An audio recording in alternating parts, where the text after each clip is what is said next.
Chromosomes. Little strands of nucleic acids and proteins are the fundamental genetic instructions that tell us who we are at birth. Most people are born with 46 chromosomes, but each year in the United States, about 6,000 people are born with an extra chromosome, making them a person with Down syndrome. If you've ever encountered someone with Down syndrome, you know that they are some of the kindest, most joyful people you will ever meet. They truly have something extra. My name is Lisa Nichols, and for 30 years I have been both the CEO of Technology Partners and the mother to Allie. Allie has something extra in every sense of the word. I have been blessed to be by her side as she impacts everyone she meets. Through these two important roles as CEO and mother to Allie, I have witnessed countless life lessons that have fundamentally changed the way I look at the world. While you may not have an extra chromosome, every leader has something extra that defines who you are. Join me as I explore the something extra in leaders from all walks of life and discover how that difference in each of them has made a difference in their companies, their families, their communities, and in themselves. If you like this episode today, please go to Apple Podcasts or wherever you listen and leave us a 5-star rating. Before we get started, I'm excited to share that my book, Something Extra, is now available. It is rooted in the remarkable spirit of our daughter, Allie, and the heartfelt conversations we've had on the podcast.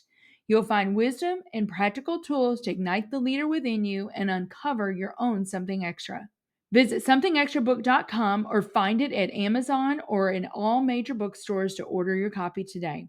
Joining us today is Jonathan Shroyer. Jonathan is the co-founder of Quimbi AI. Welcome to the Something Extra podcast. It's a delight to have you. You're sitting in San Francisco. I'm sitting in St. Louis. Aren't you grateful for technology?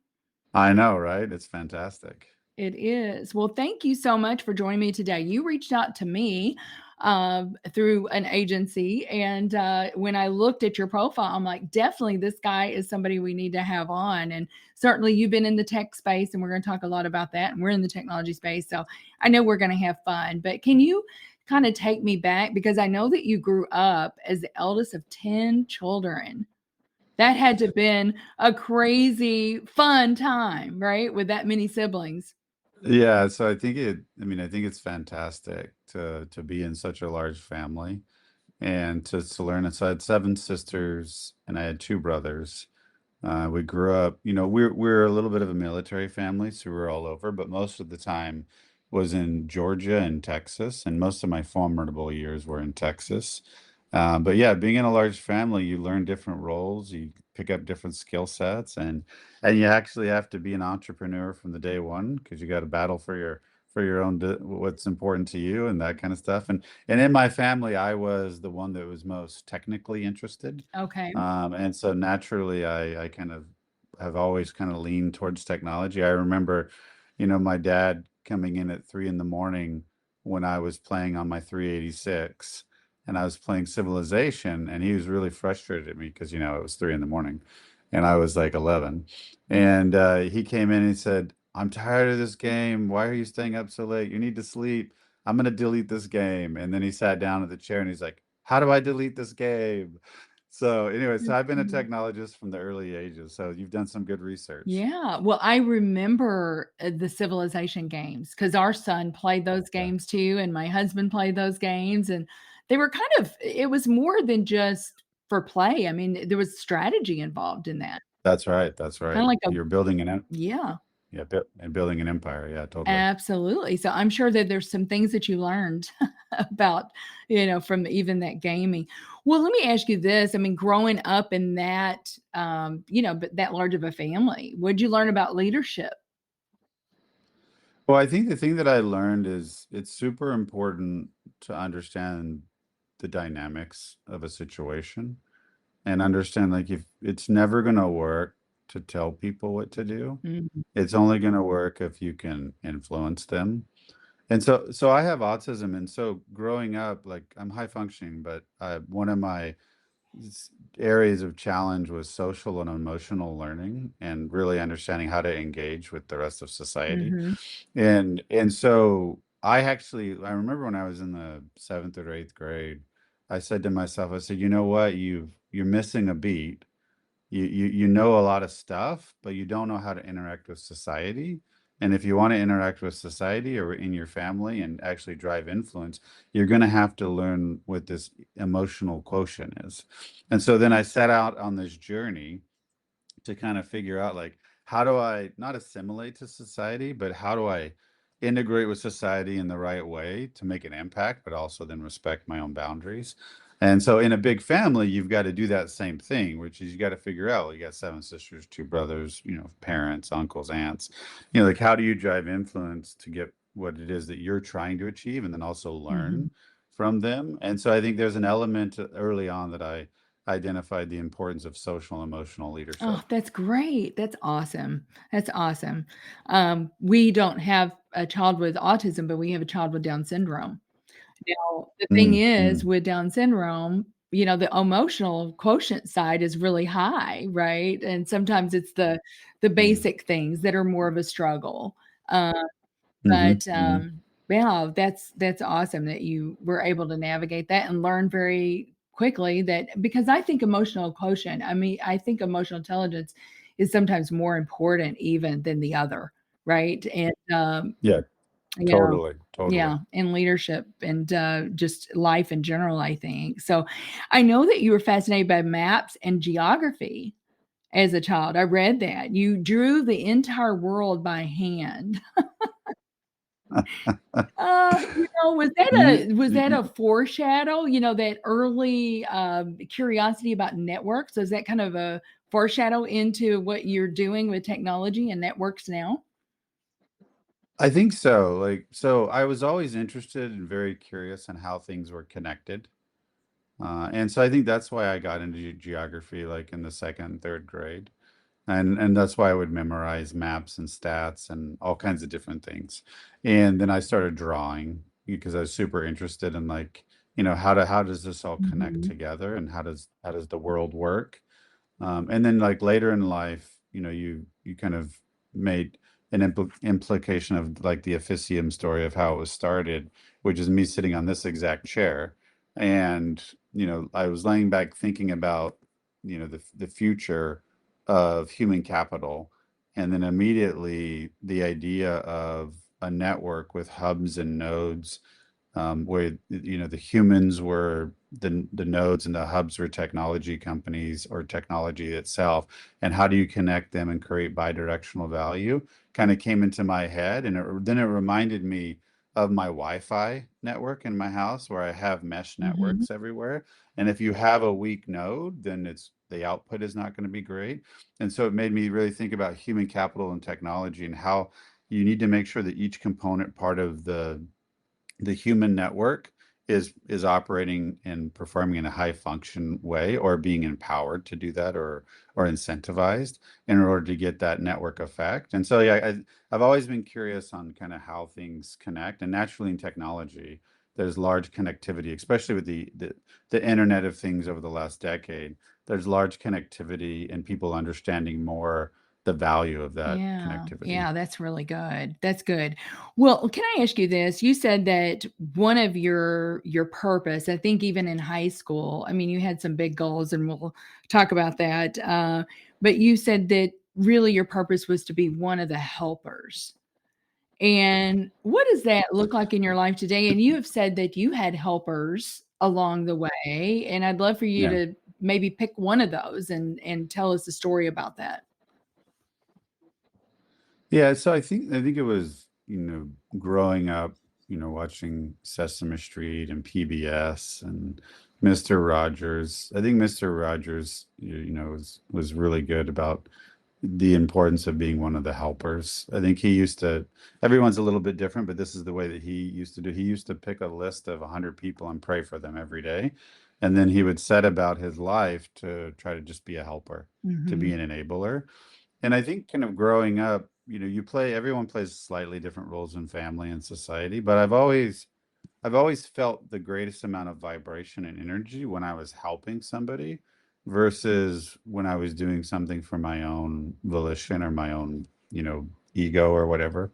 And so I think that's, like, been super important to me, to, like, how do I do that in a meaningful Right. way personally, and then professionally, how do I do that in a way that can drive business value. So then it's a kind of win-win situation on both sides.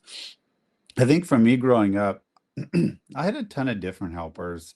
I remember I had a really good boss when I was in my mid 20s. And, one of the things that he did really well was negotiate and understand how to motivate and build human relationships, which is something I've struggled with most of my life, with, the Right. things that we talked about earlier. But I intentionally took a job with him so that I could learn, like, how do you actually engage with people? How do you talk to people? How do you learn emotional quotient? And so just observing him and learning from him and understanding like how he engaged with people in meetings, how he talked, it was a great example for me where I wasn't actively saying, I'm working for you for this reason. It was me just knowing that like over the next 18 to 24 months, I'm going to learn a ton. And I did. I learned with that boss and my next boss, which were intentional EQ bosses I wanted to report to, was I really learned the importance of building relationships that are meaningful, that are trust-based, that are not all based on Yeah. ulterior motives and those types of things. And what I was able to do from that is be able to say, okay, now that I know how to engage appropriately with society, then I can actually be the helper that I want to be. Because what I found, and my wife she's lovely in coaching and mentoring me, but she would often say, people, when they first would meet me in my 20s, they didn't like me until they got to know me. And she said, it's not like you're a mean person or a rude person, you're just difficult to get to know. And so with social and emotional learning and learning from those bosses, it Yeah. gave me that opportunity to be able to be kind of engaging from day one Yeah, in the right way, if that absolutely. makes sense. So when you think about that particular boss, and was this when you were supporting Microsoft That's right. Windows? Yeah, on the phones and that. When you think about that particular boss, Jonathan, what kinds of things did you notice that he would do that, really helped engage and help build a bridge between another human being Well, I quickly? think the first thing that I noticed he did was actually before the meeting. He would sit down with me because I was his business manager. So he would sit down with me and he would talk about the person. He would talk about what motivates them, what their interests are. He would talk about what they probably want to get out of the meeting. So what are their goals, Mhm. their objectives? He'd talk about our goals and our objectives. And then when we'd get into the meeting, he'd focus heavily on, how do I weave a conversation where it feels really strongly like mutual benefit. And so both sides are getting, a win out of it.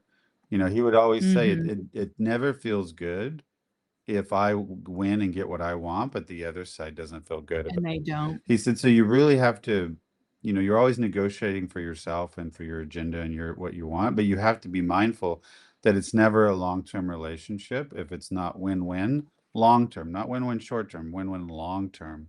And so then we would do a wrap-up of the meeting and then talk about how it went, what did we learn from it. And so we would do that so often that, as you know, once you do something, 21, 28 times in a row, it becomes natural.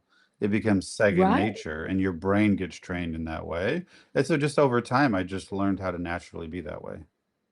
Oh, that's so good. Yeah, we've always said that too. You want to create, we always say we want to create win, win, win. We want to create win for our people, our employees, our clients, and then also, the business, right? Yeah. So it's so important. That doesn't if you are winning and they're losing, it's a Yeah. loss, Yeah. really. So um yeah, so I know that, you've even said that service really is in your DNA. Yeah.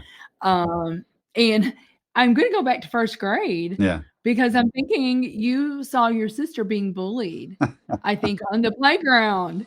And I love it because you just big brother, you just came and instinctively acted. Do you think that that might have been maybe one of your first leadership moments about like helping others is really important? Well, I think so. I mean, I've always, it was my sister Cassandra. She's so lovely. So yeah, I was in the classroom and she was on the in recess, and so I think it was three or four boys or five were kind of picking on her, and I just saw it through the window and I just jetted out of the class, and then I went and you know I Did I what I did what brothers needed to be do. done, and then they Yeah. left her alone. But I think that oftentimes with Seven Sisters, you get to understand the importance of women in society, and you get to understand also how women are mistreated in society. And so I Mm, think from a young age, just being raised essentially by those seven sisters, right? It taught me the importance of looking out for the people that can't look out for themselves, either mm, because of their abilities or because the way that culture or society is set up. And so I think that's always what's been interesting to me is really like, how do you help those that aren't able to help themselves? And I really feel that anybody that has abundance, anyone that has influence in their life, they should be doing that. That should be their motto. They should be mhm, driven by that ethos. And because I think that's the way that the world is intended to work. The universe, whoever you believe created it, is irrelevant. The universe is intended to help each other, and so I think mhm. that that's super important. Yeah. Oh, I could not agree more. I could not agree more with that. Well, let me ask you this. You've worked across many global companies, Microsoft, Symantec, Autodesk, Kanban, Postmates. Before founding your own company, what is the common leadership thread that would connect all those experiences? Is there, a leadership principle that you saw I mean, these are global companies. So, what would that be for you? That the leadership principle that would connect all of those, the common thread? Yeah, I mean, I think that it's super important to be accountable. Accountable to yourself, accountable to your team, Mm, accountable to your vision, your company. And when I first started with Microsoft, it was back in 2001, but they had this kind of internal company um, kind of kind of memo tagline called culture of accountability, and how do you build that. And I feel like a lot of times that's missed, mhm. as we've grown and as we've matured and evolved as a society. That culture of accountability is so important. And accountability looks a little bit different for each person. But I think that like you have to hold yourself accountable. You have to hold your team accountable. And sometimes accountability is joy. It's happiness. It's celebration. Sometimes accountability is tough Yeah. messages, difficult choices, Candid conversations, and yes. candid conversations. And so I think that that accountability is what allows you as a leader or as a professional or even as a parent to be able to have the relationships and the influence that you need and the trust that's required for you to do what needs to be done in the world to make the impact that you want to make. Mhm. That's good. That's interesting. And I couldn't agree more. I mean, accountability and sometimes that's why you sometimes find individual contributors that find it really hard to Mhm. manage people because they don't have those accountability systems in place. But Yeah, without that, right? And yeah, it's yeah, not really fair to the organization, yeah, to not yeah. have those systems in place. Well, at what point did you know? Well, I know because I think I read this. I think at the age of 20, like 21. Yeah, oh no, you had a plan. I don't know when you created the plan, but it was a 20-year plan, Jonathan, Yeah. and you said I want to be the CEO by the time I'm 21. And that's crazy. Yeah. Yeah, so when I was 21, I built a 20-year plan, and so the plan was four-pronged. And so there was a family component, there was a financial component, career component, and then a component like owning houses, owning cars, that kind of stuff. And so then I had built out the plan. I think it was 21, 24, 27, 30, 33, 36, and 40. And I had objectives that I had written out that I wanted to achieve in each of those areas. Mhm. And what I found is by the time I was 40, with the exception of one piece, I had achieved everything that I had written in that plan. And I think for me, that was a testament that if you write it down and you revisit it, there's Yes. a higher likelihood that you're going to achieve it. And if you write it down, you revisit it, and you talk about it, then the universe knows what you want. And so I think it's those things are really critical. Yeah. And yeah, so I think I became a CEO At the age of 1 year. 41, right? Yeah, right at the end of the 20-year plan. Yeah. And that was the capstone moment. And then from there, the one piece that I hadn't achieved was having a child, which I wanted to have a child. And I just shortly thereafter had Anderson, my son. And so this next season of life has all been about, how to parenthood, learning, growing on the personal side. And then it's all been about, okay, now that I've become a CEO, how do I help other people get to where they Mhm. want to go with their goals? And then how do I build and scale interesting projects that are helping other people succeed? And that's where, so my next 20 years is really leaning into like more of the helper focus I and love less that. on these personal kind of goals. It's more about like, how do I reach back and help other people? Right. But, really to help other people, especially to reach their goals, you kinda had to go through some of those things Yeah, yourself, that's right. right? I Yeah, mean, yeah, how can you yeah. help someone else if you've not really done it yourself, right? That's right. So, That's right. That's I right. love that. Well, we've already talked about it just a little bit, but Officium, was your first company, Officium Labs, and you co-founded it, and I love this, Jonathan, because I know Officium is Latin for service. That's right. Intentional. Intentional, yes, and so I love it. It just kind of all like I just look at your life and I'm thinking, "Oh, wow, this plan really has played out," because, with wanting to serve other people and being a helper. Um, well, okay, so this is pretty remarkable because we just went through our whole, we've measured our NPS for years, as many years as I can remember, honestly. But I know like during the pandemic, you achieved like 100 NPS score, which is really remarkable. What did you do differently, do you think, to create that kind of culture in such a really hard time? It was a difficult time for a lot of companies. Well, I think what was critical, and I think what's critical with any culture, is everyone needs to be bought into the direction of the culture. They need to understand their purpose on what they're buying Mhm. into, the purpose towards their vision, and then they need to understand their impact. So if there's an alignment on vision, alignment on purpose, alignment on impact, and then they receive the incentives, whatever the incentives are, for the effort, then Mhm. it's a lot easier for companies to get a higher NPS, because the output of what they're delivering to the customers is going to be 10x more valuable than if, Right. if if any of those elements aren't working. And if those four elements are working, it naturally creates trust. And the minute that there's immense trust inside of an organization, Mm. then the bumps are easier to handle, the stress is easier to handle, the challenges are easier to handle.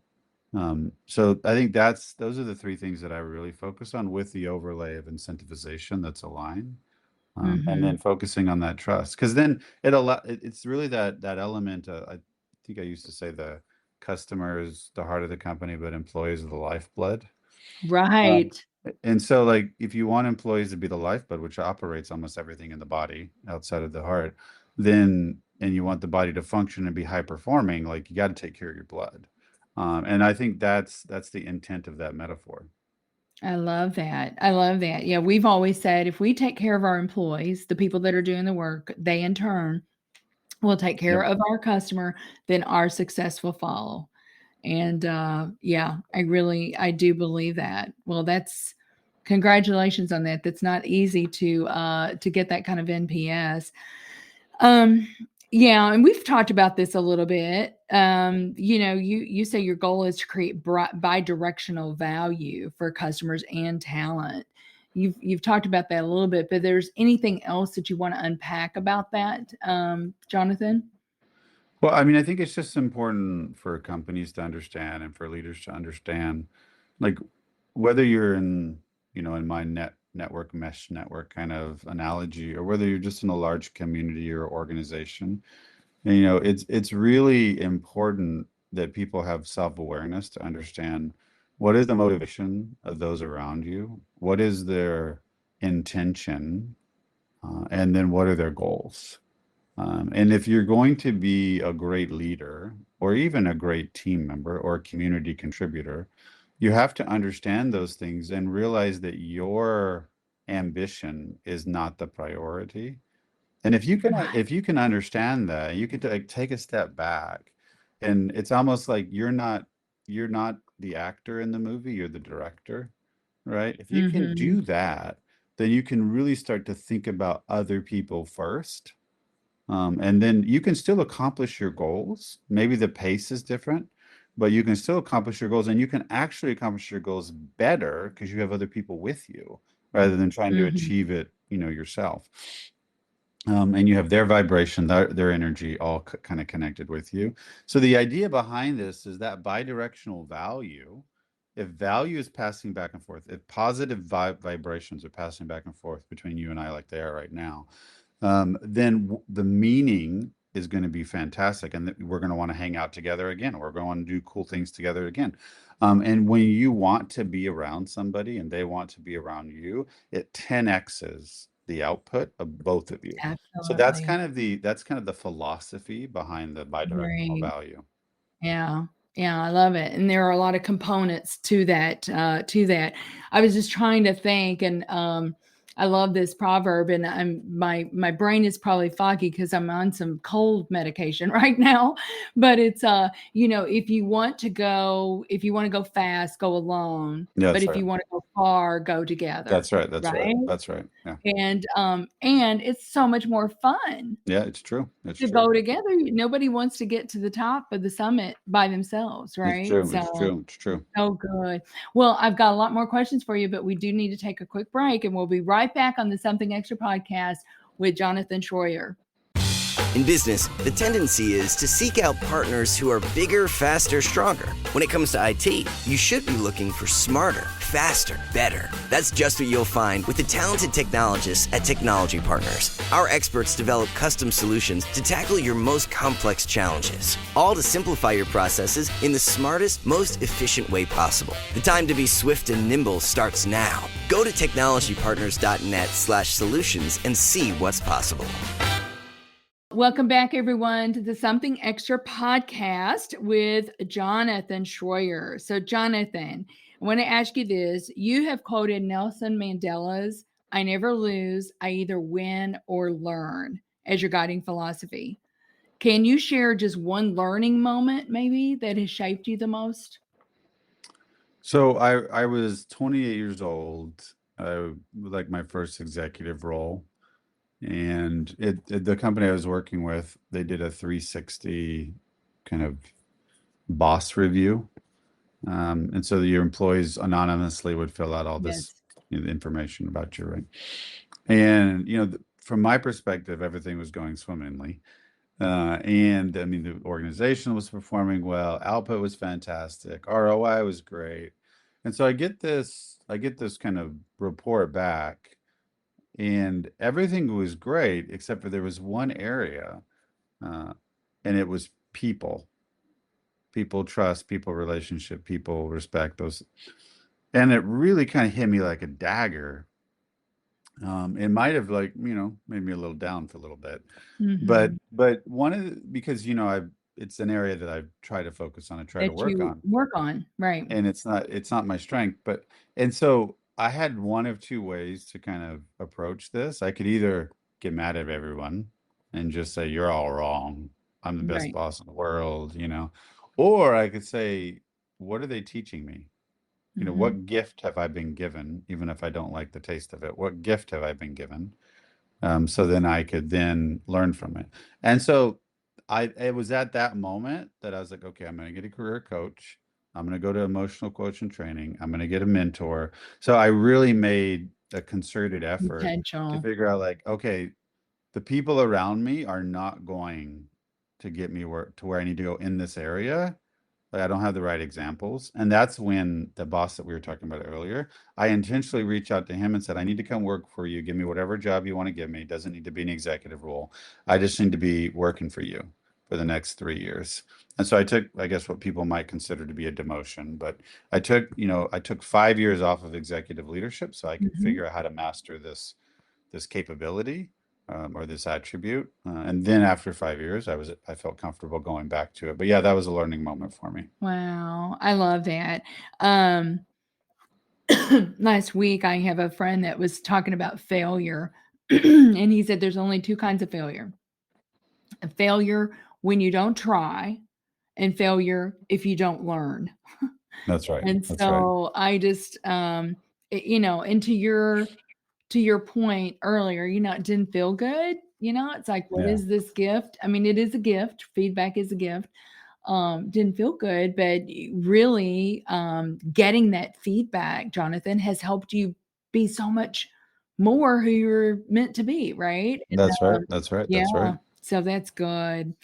I know that you have, lived and led across multiple continents, London, India. You've been lots of different places. Is there a global perspective really that has influenced your leadership style? I think it's something that I learned in Europe. And in America, we tend to be capitalistic and competitive. And in Europe, they Mhm. tend to be more collaborative in business. And even in Asia, they tend to be somewhat more collaborative.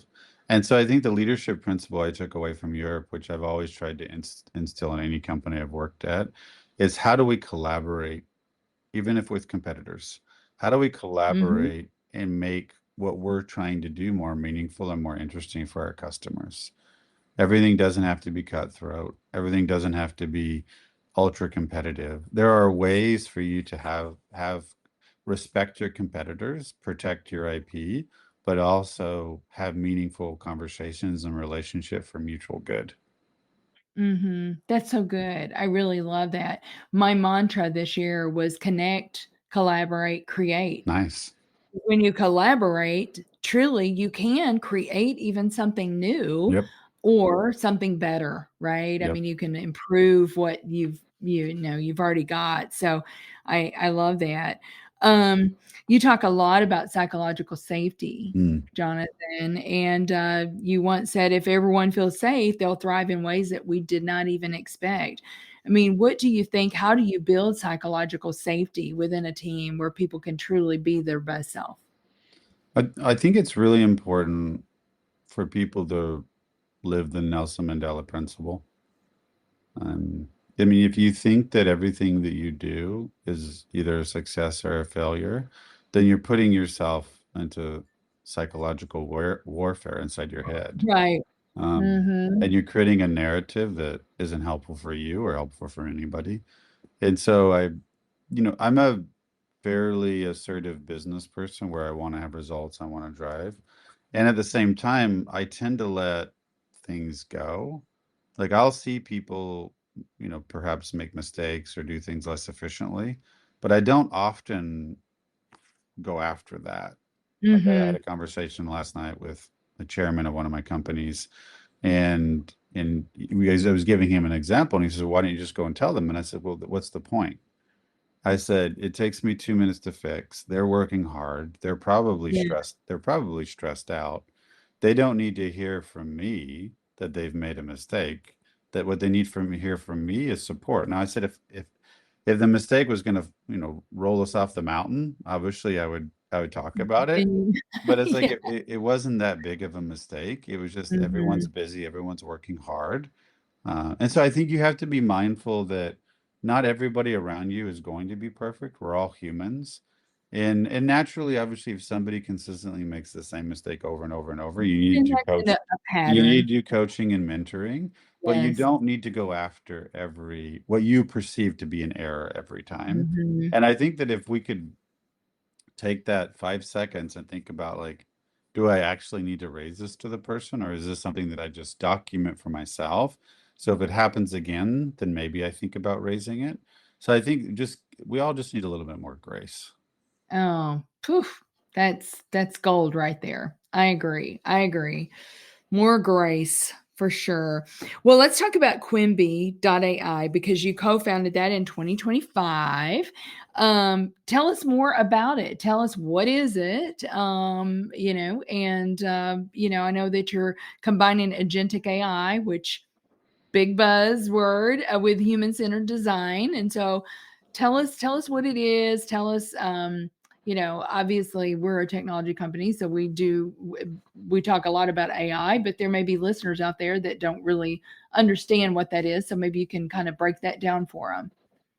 Well, I think what's interesting about Quimby and one of the challenges that companies have had for a long time is how do I use data and information um, in combination with design to provide customers with the content that is most likely to allow them to get value from the product that they ostensibly love because they chose to do it, whether it's a video game, whether it's a TV show, whether it's shoes, whatever it is, right? Mm-hmm. And so the idea behind Quimby, which is beachheaded in video games and e-commerce, but the idea behind it is we have the ability with agentic AI, by bringing together multiple data sources about a customer to really understand the intent of the customer and what their interests are and what's going to be compelling to them.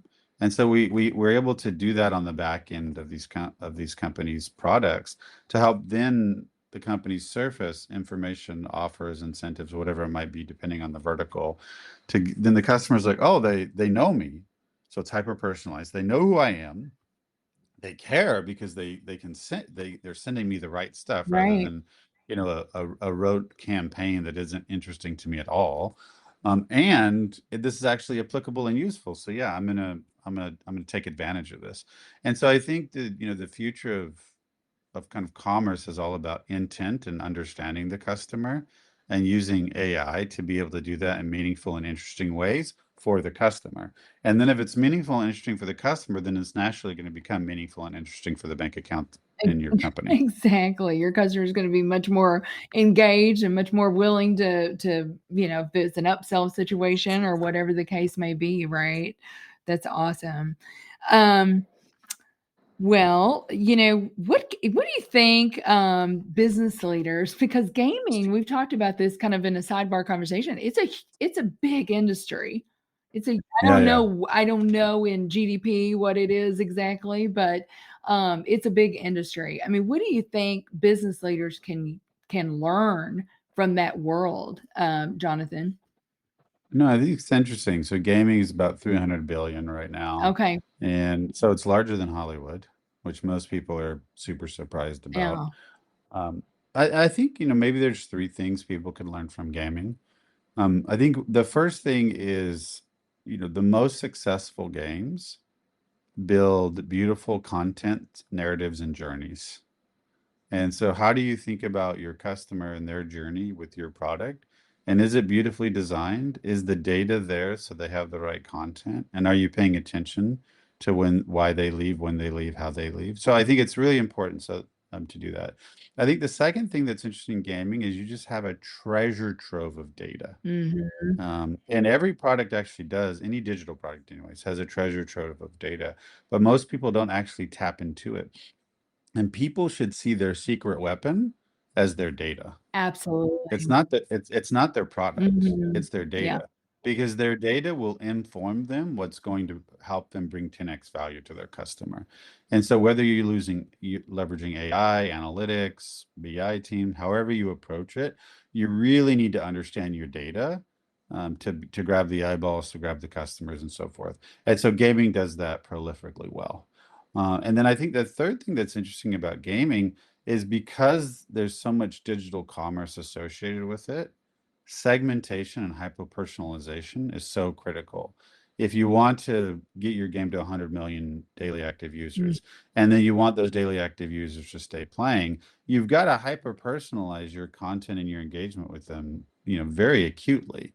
And so then when you think about that concept with any other digital-based company, or really any company, is how do I hyper personalize and then segment and then make sure that I'm doing A/B tests and experimentation with those segments to understand how I'm going to be able to deliver more value to each of those segments or each of those Mhm. personas. And so I think those are three things that gaming does really well, which I think probably other That's industries could take advantage right. of. Yeah, absolutely. That would translate into any other business, really. So, yeah, we say data is your oil.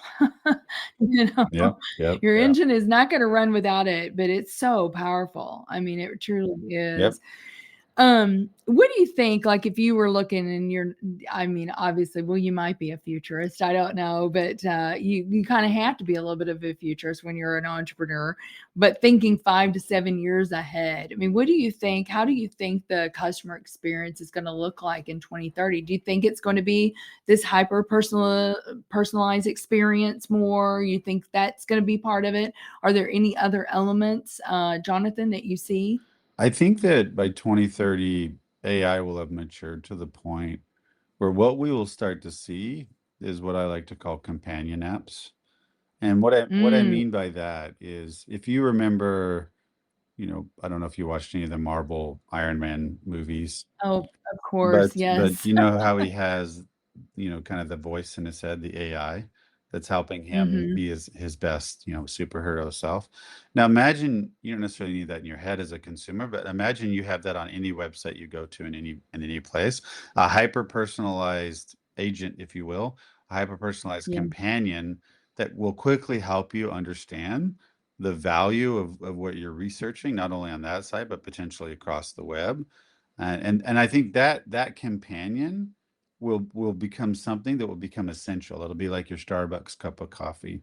Like you will in 2030, you will go to a website, and if they don't have a companion, you will just go to another website because you'll be so Mhm. accustomed to getting the information served exactly how you need it in a personalized way so that you can move more quickly through the decision process, get value from the products that you're looking to acquire, and then move it out and do interesting things in your life. I mean, that's my prediction is we're all going to have that type of a relationship with a product, and companies that don't understand that or get that, they may well be left behind by 2030. Mhm. Yeah. Yeah. I mean, we say that all the time. It's not hype Yeah, here, and, truthfully, you can't keep up. You yeah, won't be able to keep up with those companies that are leveraging it really well. There's just no way that you're gonna be able to keep up with that. yeah, So, it's true. you've gotta have a plan. You've gotta have a plan. Um, yeah, I let me ask you this. I know that you wrote some books, and one of your books, The Little Lion, Lioness, and Llama, is a deeply personal book. What inspired you to tell that story? And there's some elements in there like resilience and redemption, forgiveness, that sort of thing. What inspired you to write the book? No, I mean, I think becoming a dad, you start to have a different kind of viewpoint on life. Mhm. The three characters in that book are me, my wife, and my son. And I wrote the book. It's a short story, but I wrote the book because I was really thinking about them, and I was thinking about what I was learning about my journey, up to that point in my life, as well as what was coming up. And I felt the principles that you talked about are super important for anybody to learn and to understand. But it's also important to like understand like where you're going and to appreciate what's in front of you. And I think that book like just helped me express some of my thoughts. Yeah, that's so what a precious memento for Anderson even to understand you more, right? And you're Yeah. passing along these principles in a way that he can really truly understand. So I love that. Um, well, I've got just a couple more questions here, and we're going to talk about something extra. You've been described by people as being a pioneer, someone who can imagine the world 10 years from now and reverse engineer it to today. We've already talked about that because I asked you what's CX going to look like in 2030, and you were able to say what you think that is. But what do you believe really fuels that pioneering spirit? Yeah, I mean, I think it probably comes down to like experiences I've had in my life. And, you know, as you kind of go through life, everybody learns something from their experiences. So I remember when I think I was in the maybe 12 years old. I remember one night I was kind of sitting at the mirror with the razor, and I was wondering if life should continue. And I remember having a voice in my head that said, "Tomorrow will be better." And so I put down the razor and I kept going about life. And I really think there's a superpower if you can plug hope into your life, into your soul, Mhm. into your being. Because if you believe innately at the inception level, if you believe that hope will bring a better day for tomorrow, you have a responsibility to take some action in it. But if you believe that, and the universe knows that you believe that, then tomorrow will be better. And then if you start to think about, well, tomorrow will be better because I hope for, therefore I believe it and I have faith. Then you start thinking about, well, what does tomorrow need to look like to be better? So it's not just waiting for tomorrow to happen. It's like, well, then what is it going to be? And so I think from a young age, I've always been super interested in what's coming. Sometimes I need to be more focused on what's here occasionally, but super interested into what's coming, what's the future look like, Mhm. and it's going to be better, and it's going to be unique, and it's going to be fun, it's going to be hard, it's going to be enjoyable, but it's coming, and you should keep that hope alive during the darkest moments of your life when you feel like you're going to break. Remember that you have that elasticity with your resilience to be able to believe in the hope and to kind of to grow from that. And I think that's what drives me thinking about futuristic and different things like that. Mhm. Then I start to think about, well, what's going to make it better in my personal life, my professional life, in the world, and what aspirations should I have? What aspirations should other people have? Because if you have hope and then you believe in a better future, then you want to create it, then you start dreaming it. And if you dream it, then that's that like the 20-year plan. If you dream it, then you're gonna write it down, you're gonna talk about it, and then it's more likely to happen. So I think that's Mhm. some of the things that fuels me and helps me thinking about like the futurist. If somebody calls me a pioneer kind of thing. Yeah, that's so good. Well, I'm so glad that you had a change of perspective, Jonathan, because the world would have missed a wonderful gift in you and what you've been able to create and so but that's really a beautiful story. I appreciate your vulnerability in that. Well, let me ask you this. This is called something extra. Yep. Well, let me ask you one more question. If there's a young person out there and they're a young entrepreneur, is there some advice that you would give them? Because life is, I mean, Scott Peck said life is hard, right? And the road less traveled. Life is hard. But, maybe they're a young entrepreneur and they're going through some pain. Hmm. What would you say to them, and what kind of advice would you give them about, having that hope of turning that pain into some purpose? Yeah. Well, I think the most important thing, for an entrepreneur, or for anybody in life is, are you betting on yourself? Because what I learned is you can give away your assets, you can give away your skills, or you can choose to bet on yourself and transform your abundance. And so I think the question is, are you betting on yourself? And then if you're betting on yourself, then hustle, learn, Mhm. think, innovate. Those are the things that I would say to do. And don't, 99 times it's not going to work, but that one time it will work.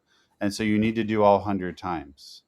Like, don't give up after the 19th time because it didn't work. Like, bet on Abs yourself, because 90. So here's the rule of thumb: if you do something for 15 minutes a day for 1 year, you are now more efficient at that thing and better output at that thing than 97% of humanity. So if you have that fortitude, you have that resilience, you bet on yourself, then you will win. Mhm. That's remarkable. Say that again.